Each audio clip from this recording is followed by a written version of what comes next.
synopsis of the company that I represent and the industry that I represent, which is the steel industry. And the company that I represent is the largest steel company in India today, with a capacity of around 28 million metric tons, which we are going to raise in the next 2 to 3 years to meet the requirements of our clients and customers here, to around 38.5. So JSW Steel is the flagship company of the diversified JSW Group, and it has other businesses also apart from steel in the core sectors of national economy. We are one of the fastest growing company, as I said in the beginning, in our country, not only in the steel industry but also overall. I think the growth has been phenomenal in the last 15 to 20 years.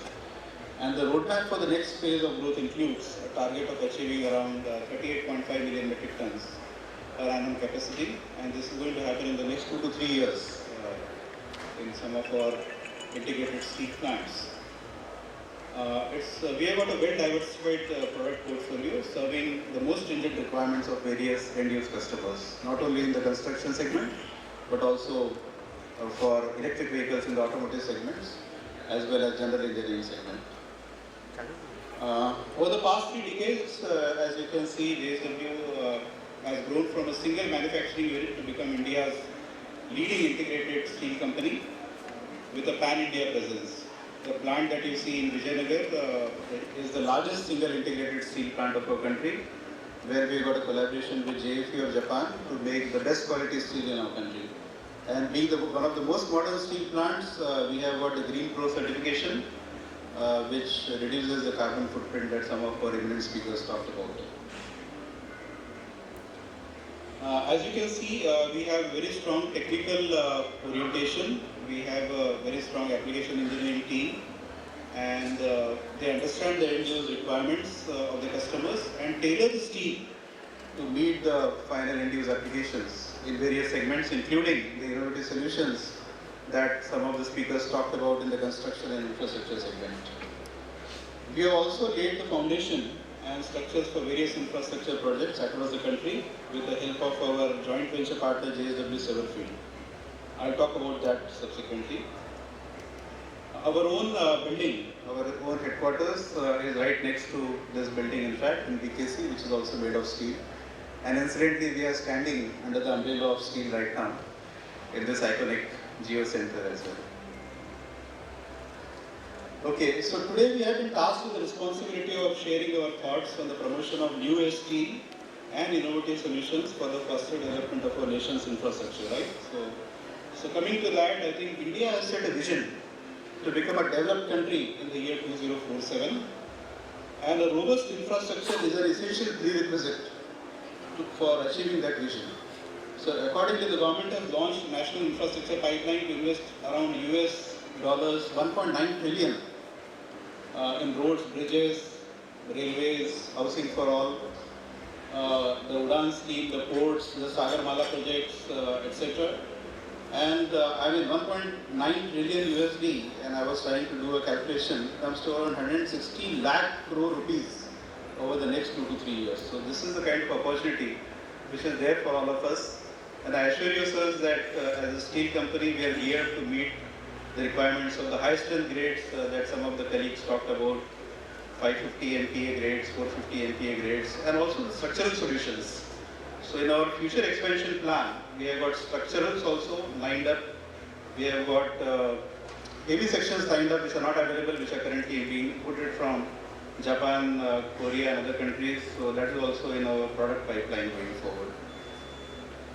This, as you are aware, is a project which is going to focus on strengthening the national highway network all over the country, and wherever we travel we see flyovers being built and new highways being built, whether it is the Samruddhi Express Highway or the new Delhi-Mumbai corridor which is being built. This is one single project which is going to consume the highest amount of steel as one single project. It's going to start from right here, I think. It's going to be an underground station here, and from where we are standing, the estimated steel consumption in this project alone is around 2.5 million metric tons, and we are already one of the key suppliers to this project.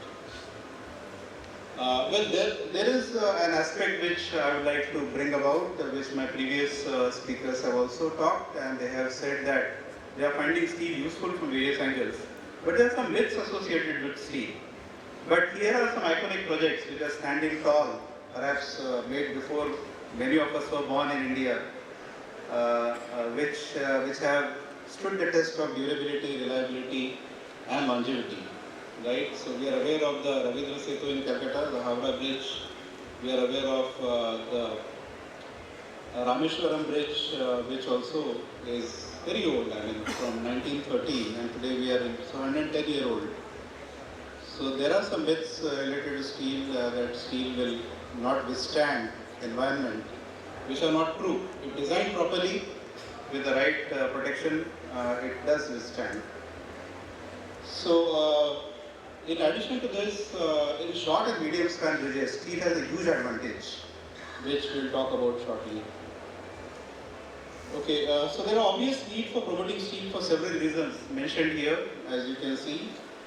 And this includes vehicle congestion during the prolonged periods for which the concrete construction work is in progress. So behind BKC is the CST road flyover, and it's been going on for the last 7-8 years. Fortunately, now it has been commissioned. But can you imagine the kind of inconvenience which is caused to the day-to-day commuters for 6 to 7 years, 6 to 7 long years? Whereas some of the previous speakers talked about steel bridges, which can shorten the timeline significantly. So there are some very strong enablers to increase the share of steel in the bridge segment, and it's an ecosystem development effort. It's not just, even if you are able to make 550 grade steel, 650 grade steel, and we have recently acquired the plate mill also, so we can give thicker sections from our Anjar plate mill and wider widths, which traditionally have been imported for several bridge projects. But there are several challenges today, and some of these you can see. And yet we need to overcome those challenges. Here is a roadmap on how we can overcome these challenges in a positive, pragmatic and balanced manner. So from the heart of our analysis, we have extracted some issues of managerial merit which need to be addressed. And we are all working along with the Steel Industry Associations, along with INSDAC, along with World Steel Association, along with MORTH, along with various government bodies to overcome these challenges. So one is perception change management, and it's been happening in the last 3-4 years. We have seen steel industry used to extol the virtues of steel, but today the colleagues from the construction industry like Larsen and Toubro, who are building the nation through big infrastructure projects, and colleagues like Mr. Sapru from the building industry are themselves talking about some of the merits of the steel. So you can see the change in the last 3 to 4 years which has happened naturally. So the actions required for developing a robust ecosystem for steel structures can be put into 2 buckets. One is of changing the perception, the second is on standardization. I am very happy that Bureau of Indian Standards has released some of the standards that some of our eminent speakers talked about recently. So globally, in the US there are ASTM standards, in Europe also standardization is very robust. In our country, standardization was a missing link for steel construction, and that is also being bridged by the Bureau of Indian Standards today. So further, the perception change management needs to holistically address all the 3 priorities, including environmental, social and economic priority. So coming to the various perception change management, so I think some of us talked about the education, the importance of education in the past. Knowledge sharing forums like the one that we are in today, we are trying to share the knowledge, creating awareness, and software-based holistic evaluation tools will also help us in standardization. When a new project is coming, can we have a software-based tool to evaluate whether a steel structure will be more suitable in a given condition? Let's say in a crowded locality in Mumbai, perhaps steel will be a better solution even for a residential building.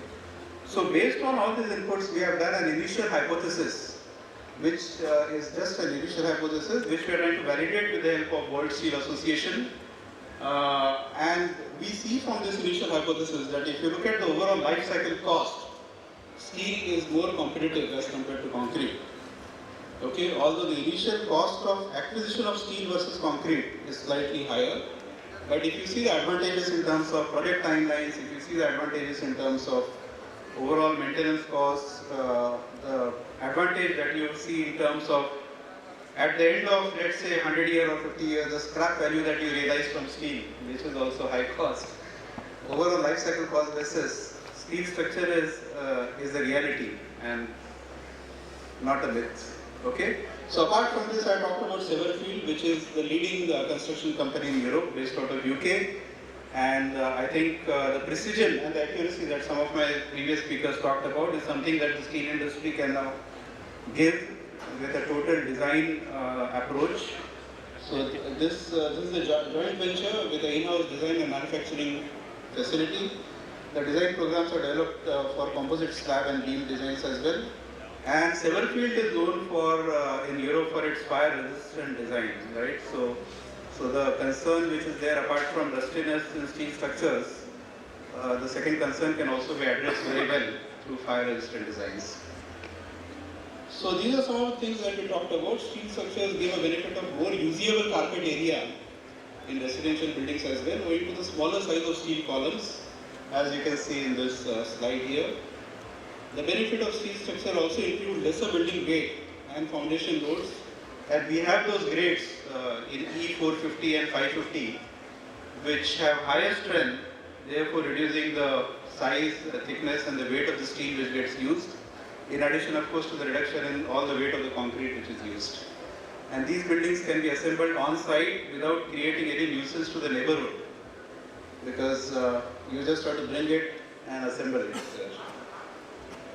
So this helps in reduction of the overall construction period. As you can see, less labor is required on this slide for steel construction and less disturbance to the neighborhood, as we talked about.